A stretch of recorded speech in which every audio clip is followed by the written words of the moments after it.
Hello guys, ഇന്ന് നമ്മൾ അഗസ്ത്യ എന്ന് പറയുന്ന ഈ ചെടിയുടെ പൂ കൊണ്ടാണ് പാചകം ചെയ്യാൻ പോകുന്നത്. വീഡിയോയിലേക്ക് കടക്കാം. ഈ വിഭവം ചെയ്യുന്നതിന് വേണ്ടിയുള്ള സാധനങ്ങളാണിത്: അഗസ്ത്യപ്പൂവ് അരിഞ്ഞത്, സവാള, പച്ചമുളക് അരിഞ്ഞത്. ഇത്രയും മാത്രം മതിയാകും. പാചകം ചെയ്യാനായി ആദ്യം ഒരു പാൻ എടുക്കുക, അടുപ്പിൽ വയ്ക്കുക. അതിലേക്ക് നമുക്ക് കുറച്ച് എണ്ണ ഒഴിക്കാം. ഈ എണ്ണയിൽ സാധനങ്ങൾ ഇടാം.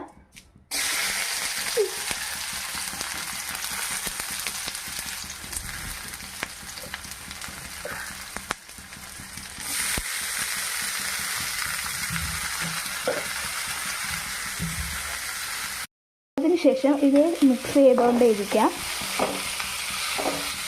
കരിഞ്ഞു പോകാതെ ശ്രദ്ധിക്കുക.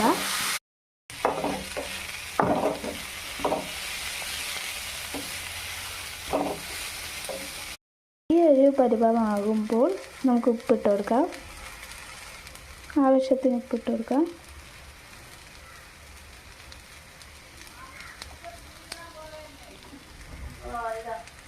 അതിനുശേഷം നമുക്ക് ആവശ്യത്തിന് കറിവേപ്പില ഇട്ട് കൊടുക്കാം.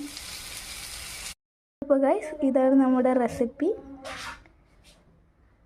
അഗസ്ത്യ മെഴുക്ക് പുരട്ടി.